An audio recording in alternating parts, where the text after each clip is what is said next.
KQZ njofton për procesin që do të zhvillohet gjatë ditëve në vazhdim në 38 qendrat komunale të numërimit dhe në qendrën e numërimit dhe të rezultateve.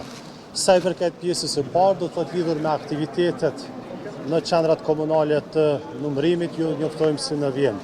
Pas përfundimit të procesit të votimit në 2498 vendvotime të rregullta, është përmbyllur procesi i numërimit të votave të subjekteve politike dhe pas përfundimit, do të thotë, procedurave të tjera, materialet zgjedhore nga 949 qendrat votimit janë tërhequr dhe dërguar në 38 qendra komunale të numërimit. Sipas ligjit për zgjedhje të përgjithshme, numërimi i fletvotimeve të subjekteve politike pra nga zgjedhjet për Kuvendin e Kosovës bëhet në vendvotim pasi të përfundojë procesi i votimit. Ndërkaq numërimi i votave të kandidatëve për deputet bëhet në qendra komunale të numërimit. Përveç numërimit të votave të kandidatëve për deputet në këto qendra, sipas rregullores zgjedhore të KQZ-s për qendrat komunale të numërimit, do të bëhet edhe verifikimi i rezultateve të subjekteve politike nga formularet që janë plotësuar në vendvotime pas numërimit të fletvotimeve. Ky proces i njëjtë do të bëhet në 38 qendra komunale të numërimit, në të cilat do të punohet në 2 orare. Sipas vendimit të KQZ-s në këto qendra do të angazhohen më shumë se 2200 anëtarë në kuadër të 508 ekipeve të numërimit, të cilët përfaqësojnë subjekte të ndryshme politike pjesëmarrëse në proces zgjedhor. Numërimi i votave të kandidatëve dhe verifikimi i rezultateve do të bëhet duke ofruar transparencë të plotë dhe në platformën e rezultateve të KQZ-s do të publikohen këto të dhëna në mënyrë progresive vendvotim pas vendvotimi. Sipas planifikimeve, verifikimi dhe numërimi paraditën e së hënës ka filluar në qendrat komunale të numërimit të 15 komunave: Leposavić, Novobërd, Obiliq, Shtime, Shtërpc, Zubin Potok, Zveçan, Junik, Mamush, Hani e Lezit, Graçanis, Ranilug, Partesh, Klokot dhe Mitrovice Verjo. Ndërkaq, pas dite, aktivitetet do të fillojnë në qendrat komunale të 23 komunave të tjera, të cilat do të janë Deçan, Gjakov, Vlogoc, Gjilan, Dragash, Istog, Kaçanik, Klin, Fushkosov, Kamenic, Mitrovice Jugut, Lipjan, Rahovec, Pej, Podujev, Prishtin, Prizren, Skënderaj, Suarek, Ferizaj, Vitiv, Vushtri dhe Malishev. Ndërkaq, sa i përket aktiviteteve nga qendra numërimi dhe të rezultateve, njoftojmë se në vazhdim. Përveç organizimit të votimit në 2498 vendvotime të rregullta, KQZ gjatë këtij procesi zgjedhor ka mundësuar votimin me kusht në 38 qendra votimi me 52 vendvotime, votimin jashtë vendvotimeve përmes ekipeve mobile për votuesit me nevoja të veçanta dhe votimin jashtë Kosovës në përfaqësitë diplomatike si dhe përmes postës. Sipas të dhënave preliminare, nga 52 vendvotime me kusht në 38 komuna të vendit, në përgjithësi janë evidentuar 8751 votues të regjistruar për të votuar me kusht, kurse në programin e votimit të persona me nevoja të veçanta kanë qenë të regjistruar 3124 votues. Nga votimi jashtë Kosovës, përkatësisht nga votimi në 30 përfaqësi diplomatike, nga 27724 shtetasit të regjistruar, kanë votuar 22414 prej tyre, apo 80.85%. Ndërkaq, nga votimi përmes postës, numri i përgjithshëm i votuesve të regjistruar është 104.480. Nga ky lloj votimi, KQZ ende nuk ka të dhënat përfundimtare për numrin e pakove me fletvotime, pasi ende nuk ka përfunduar tërheqja e tyre nga kutitë postare. Sipas të dhënave preliminare, deri në orën 16 të ditës së sotme, nga më shumë se 20 kuti postare të vendosura do të thotë në shtete të ndryshme të botës, janë tërhequr 84.832 pako të supozuara me fletvotime. Sipas procedurave, para fillimit të numërimit të fletvotimeve nga këto lloje të votimit, KQZ do të bëjë skanimin e listave të votuesve të cilat janë përdorur në vendvotime. Ky skanim ndihmon KQZ-n që të verifikojë nëse ka ndonjë rast të votimit të dyfisht. Gjithashtu, pas tërheqjes së fletvotimeve pas tërheqjes së fletvotimeve nga votime me postë, do të bëhet verifikimi i tyre, pra nëse janë dërguar nga votuesit të regjistruar. Pra, këto janë disa nga aktivitetet të cilat do të kryen brenda disa ditëve në qendrën e numërimit dhe të rezultateve për të bërë i mundur fillimi i numërimit të votave apo i flet votimeve që i takojnë votimit me kusht të persona me nevoja të veçanta dhe votimit jashtë Kosovës. Pra, këto janë të dhënat nga aktivitetet e KSZ-s një ditë pas ditës zgjedhje dhe që do të pasojnë ditët në vazhdim. Urdhëro, Reza.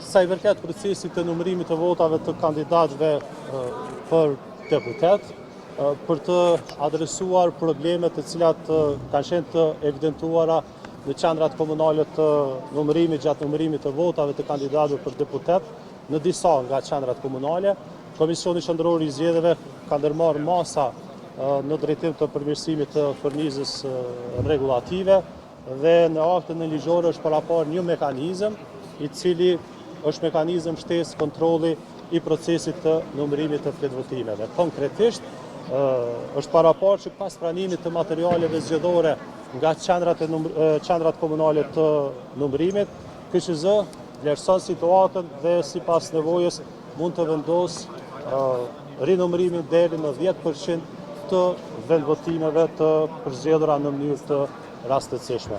Do thotë ky mekanizëm kontrolli konsiderojmë që i shërben saktësisë numërimit të votave të kandidatëve për deputet dhe ka natyrisht qëllim të shtoj kujdesin dhe besueshmëri në rezultatet e zgjedhjeve.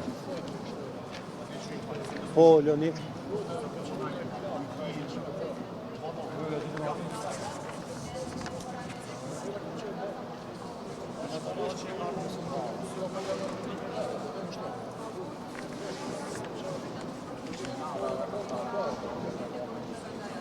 Sa i përket pyetjes së parë, përfundimi i procesit të numërimit të votave të kandidatëve për deputet, nuk do të bëhet në të njëjtën ditë në gjitha qendrat komunale të numërimit, sepse kjo varet nga numri i vendvotimeve dhe ekipet numëruese që janë në një QKN të caktuar.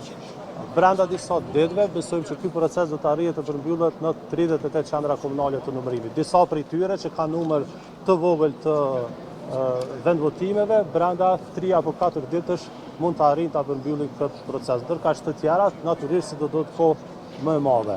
Sa i përket tërheqjes së pakove me fletvotime të supozuara nga jashtë vendit në kutitë postare pra, që i takojnë votimit përmes postës, kjo do të bëhet gjatë këtyre ditëve, ato do të sillen në vendin tonë. Tashmë edhe siç e prezantova, pjesa më e madhe e këtyre pakove është tërhequr nga kutitë postare, pra nga vendi ku votuesit i kanë dërguar dhe mbetet që ato të sillen në Kosovë nga përmes operatorit ekonomik.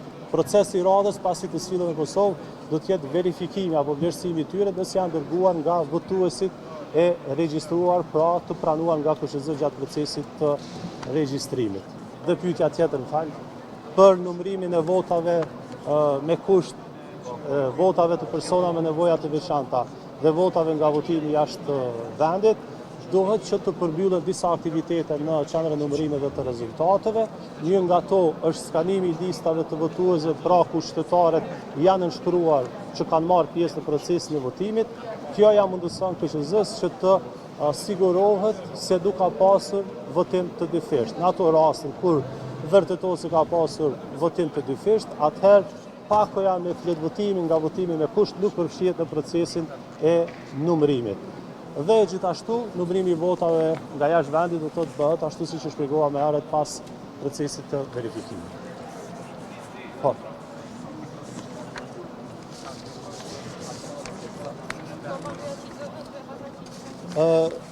Për ta shpjeguar ndoshta nuk do të zgjatem shumë, por pas ditës së zgjedhjeve të gjitha aktivitetet që zhvillohen nga ana e KSZ-s përqendrohen në 38 qendra komunale të numërimit dhe në qendrën e numërimit dhe të rezultateve.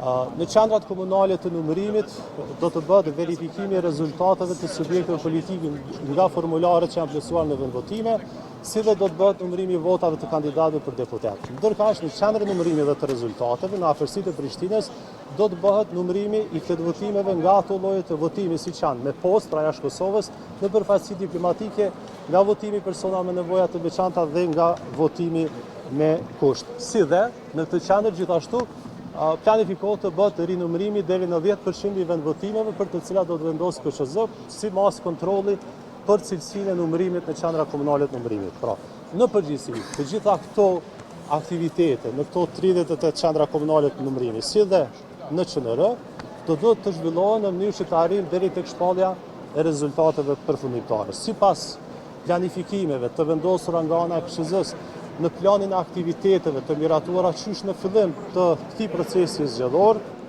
në rast se nuk ka ankesa, shpallja e rezultateve përfundimtare planifikohet të bëhet deri më datën 26 qershor. Pra kjo është parashikim apo planifikim në planin operacional të aktiviteteve të KQZ-s. Ndërkaq certifikimi i rezultateve përfundimtare dhe njëkohësisht përmbyllja e procesit zgjedhor planifikohet të bëhet deri në datën 6 korrik. Duhet ta sqarojmë se këto janë vetëm planifikime, sepse krejt kjo varet nga ecuria e aktiviteteve dinamike që zhvillohen në këto qendra.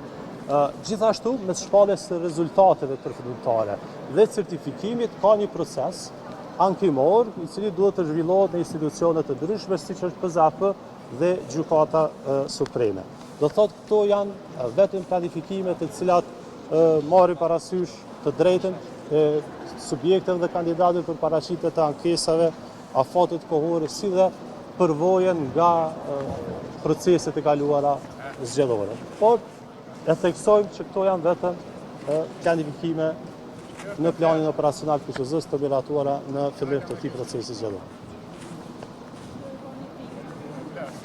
Faleminderit, jemi në kontakt.